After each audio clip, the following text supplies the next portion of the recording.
सुबह सुबह गांव का माहौल ही बहुत प्यारा होता है। मैं आज सुबह 6 बजे उठ गया। छत में ये वाली जगह बड़ी सुकून वाली लगती है। ये छोटे छोटे हैं। अभी हमारे यहाँ पे धान काटते हैं और उसके बाद उसको खेत में ही स्टोर करके रखते हैं। कोन का बनाते हैं। ये बना रखा है कोन का।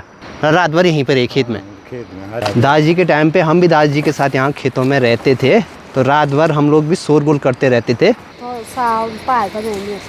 माँ बता रही कि गौशाला की जो दीवार होती है उस पे सांप की कैंचुली दिखी और यहाँ से जा रखी है सीधे अंदर। Good morning everyone. आज की सुबह की शुरुआत हो रही है हमारे गांव से और सामने देखो भाई एकदम हरे भरे पहाड़ दिखाई दे रहे हैं और इन पहाड़ों पे ये खूबसूरत झरने और नीचे से नदी की प्यारी प्यारी आवाज़ सुनाई दे रही है अभी सुबह के time. Hello everyone, good morning, नमस्ते। स्वागत है आपका हमारे एक नए ब्लॉग में उत्तराखंड के इन खूबसूरत पहाड़ों से। ये वाली लाइन 2 महीने के बाद बोल रहा हूँ जब वापस अपने गांव में आया। आजकल तो चारों तरफ देखो भाई हरा भरा सा माहौल हो गया है और यहाँ से ठीक सामने इस वाली जगह से अभी सनराइज़ होने वाला है। वहाँ तो बादल लगे हैं इसलिए वो हल्की हल्की लालिमा बनी हुई है वहाँ।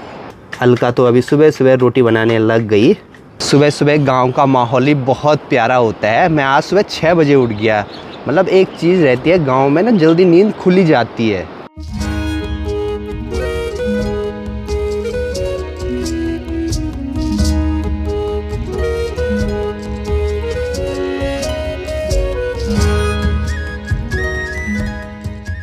पापा जी तो अभी सुबह सुबह खेत से भी आ गए।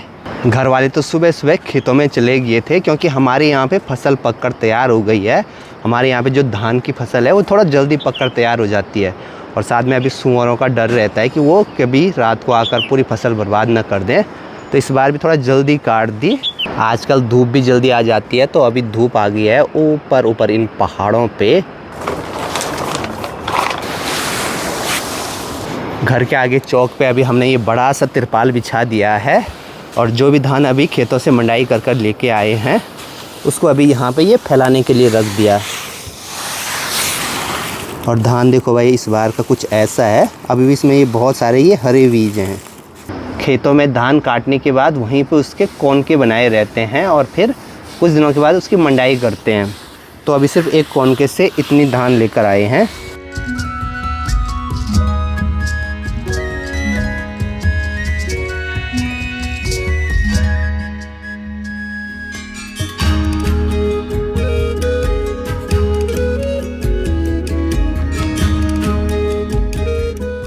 सुबह सुबह भी घर में आ रखा है कालू। अब हमारा डब्बू तो कभी घर में आता है कभी घर से गायब हो जाता है। कल मैं जब घर में आया वो कल ही के दिन गायब हुआ है। इस बार मैं देख रहा हूँ कि घर के आसपास जिस हिसाब से साग सब्जी लगी रहती थी उस हिसाब से नहीं है। यहाँ किचन के आगे ये मीठे करेले की झालर है, इस पर एक भी करेला मैंने अभी तक नहीं देखा लगा हुआ, पूरी वहाँ तक फैली है। और साथ में यहाँ किचन के ऊपर ये कद्दू की बेल पूरी बड़ी हुई रहती थी, ये भी इस बार छोटी ही है। यहाँ से पुराने वाले घर की साइड चलते हैं। यहाँ इस वाली जगह पे हर साल की तरह ये हमने करेले की बेल लगाई रहती है। करेले लगे हैं इस पे, ये कड़वे करेले हैं, ये छोटे छोटे हैं अभी। पिछले साल तक तो इस बार तक खूब सारी सब्जियाँ लगी रहती थी। अरे वाह, आज तो यहाँ उनीता ये भी आ रखे हैं ठीक ठाक। अब आजकल तो साफ मौसम कम ही देखने को मिलता है, अभी बारिश नहीं लग रही है। तो जो भी धान खेतों से मनाई करके ले आए हैं उसको यहाँ पे फैला रखा है और नीचे की साइड से फिर से बादल आ गए बारिश वाले।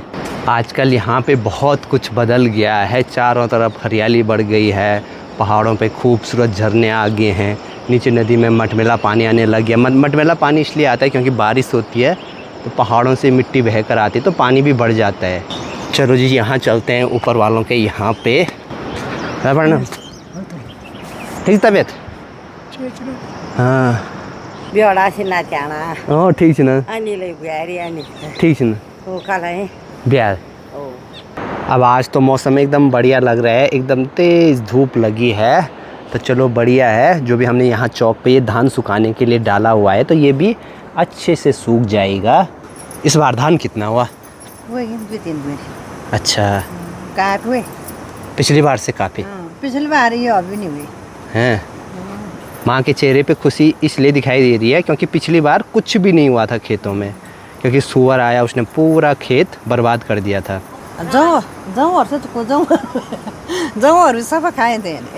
अच्छी बात यह है कि इस बार थोड़ा बहुत हो रहा है, 2-3 कट्टे हो जाएंगे इस बार।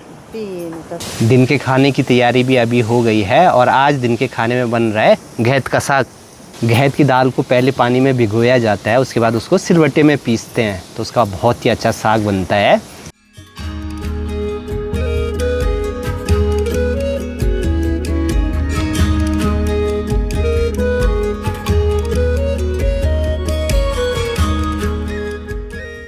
दिन के टाइम पे थोड़ी सी अभी हवा चल रही है। सुबह खेतों से जो भी धान लेकर आए, ये धान में बहुत सारा भूसा होता है, साथ में खरपतवार रहती है, तो उसको इस सूंप से साफ़ किया जाता है। बहुत सारी जगह लोग पंखे का इस्तेमाल करते हैं, जो भी अनाज होता है उसमें जो खरपतवार रहती है उसको साफ़ करने के लिए, लेकिन हमने आज तक कभी भी पंखे का यूज़ नहीं किया, क्योंकि यहाँ पे ना दिन के टाइम पे हवा तो होती ही है, क्योंकि ये जगह एकदम धार वाली है। मैं ड्रोन ट्राई कर, तो अभी एक काम करते हैं, ड्रोन उड़ाते हैं और उसमें भी ना बहुत तेज़ हवा होती है। चलो अभी ट्राई करते हैं। इधर साइड में अभी बहुत भूसा होगा उसमें।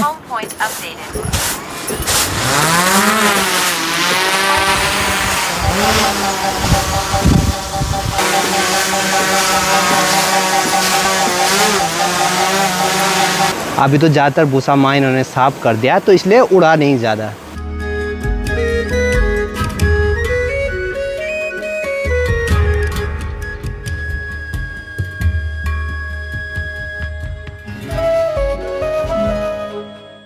शाम का टाइम हो गया है और डब्बू कल से अभी तक घर नहीं आया है।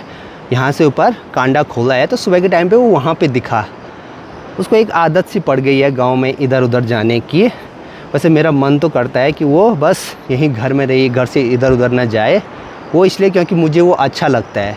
अब ज़रूरी नहीं है कि जितना मुझे वो अच्छा लगता है उसको हम भी या हमारा घर भी उतना अच्छा लगता होगा, तो जाता रहता है। हम बांध के भी नहीं रखते हैं।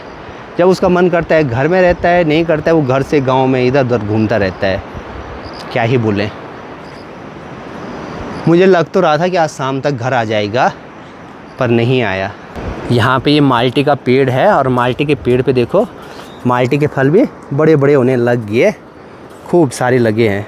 ये अच्छे ढंग से पकेंगे लगभग दिसंबर के आसपास। चलो चलते हैं अभी यहाँ ऊपर वाले घरों में। यहाँ पर भी अभी शाम को एकदम सुनसान सा माहौल है। सुबह और शाम के टाइम पे ज़्यादातर या तो खेतों में चले जाते हैं या जंगल चले जाते हैं घास लकड़ी वगैरह लाने के लिए। और यहाँ छत से देखो भाई, कुछ ऐसा नज़ारा दिखता है आजकल। नीचे मधुगंगा नदी, सामने पहाड़ कुछ ऐसे, और लगता है कि शाम के टाइम पे बारिश आएगी। छत में ये वाली जगह बड़ी सुकून वाली लगती है। बस यहाँ पे ऐसे बैठे रहो या टहलो, बड़ा सुकून मिलता है। कहते हुए चाची जी भी आ गई खेतों से। इतना धान हुआ। यहाँ पे अभी दादाजी बता रहे हैं कि पहले खूब अनाज होता था। हाँ। लगा लो जब दादाजी की शादी हुई होगी उस टाइम पे घर के चावलों का ही खाना बना था। तो मतलब भले उस टाइम पे कम लोग रहेंगे शादी में, फिर भी बहुत बड़ी बात है। मतलब कत आदिम रहेंगे बोलते अब ब्योमा लगभग 50 पुनता है, 50 आदमी। हाँ। अच्छा, इस बार भी देखो भाई यहाँ पे ये करेले की झालर पूरी ये माल्टे के पेड़ पे गई हुई है। जब भी ये झालर इस माल्टे के पेड़ पे जाती तो उस पे उस साल माल्टे लगते ही नहीं हैं। ये देखो पूरा कवर कर दिया और माल्टे तो बिल्कुल भी नहीं है। हमारे घर वाले तो जा रखे हैं अभी खेतों की तरफ, क्योंकि आजकल हमारे यहाँ पे धान की मंडाई चल रही है। तो चलो चलते हैं अभी खेतों की साइड। खेतों में ये यहाँ ऊपर की साइड ये राजमा लगाई है, अभी इस पर बिल्कुल भी फलियाँ नहीं लगी हुई हैं। और यहाँ से ठीक सामने ये खेत देखो आजकल खाली खाली से होगी है। ये हमारी ऊपर वाली सार है, मतलब खेतों को 2 पार्टों में डिवाइड किया रहता है। यहाँ ऊपर सभी ने धान बो रखा है इस बार। और मैं अभी खेतों में आया, अलका खेत से वापस भी आ गई। इतनी लेट क्यों आया? मुझे पता ही नहीं चला कब खेतों में आए हैं। इतना ही धान हुआ। ये एक्स्ट्रा है, ये शायद छानना है ज़्यादा। अच्छा, हमारे यहाँ पे धान काटते हैं और उसके बाद उसको खेत में ही स्टोर करके रखते हैं, कौन का बनाते हैं। खेत में भी जहाँ जहाँ पर फसल पक जाती है उसको काट देते हैं। और यहाँ पर देखो भाई, ये घेरा बाड़ी कर रखी है, तो बीच में ये बना रखा है कौन का, मतलब ये एक ढेर लगा रखी है धान की, जहाँ जहाँ से ये धान काटा होगा। बाकी ये तो हरा है, इसको बाद में ही काटेंगे। यहाँ पे ये हमारा एक छोटा सा खेत है, तो अभी इस वाले खेत में जो धान था उसकी मंडाई की। बाकी जो भी ये पराली बची हुई है तो इसको पूरे खेत में ऐसे फैला दिया है सुखाने के लिए। भाई क्या हुआ अब? ये थोड़ा प्याज लीजिए। अच्छा, आधा से भी ज़्यादा कट्टा यहाँ पे कल लेकर गई इस वाले खेत से। माँ तो लगी है यहाँ पे घास काटने पे। अब जितनी भी ये एक्स्ट्रा पराली बची हुई है तो इसको यहाँ ऊपर की साइड हम ऐसे खड़े में लगाएंगे।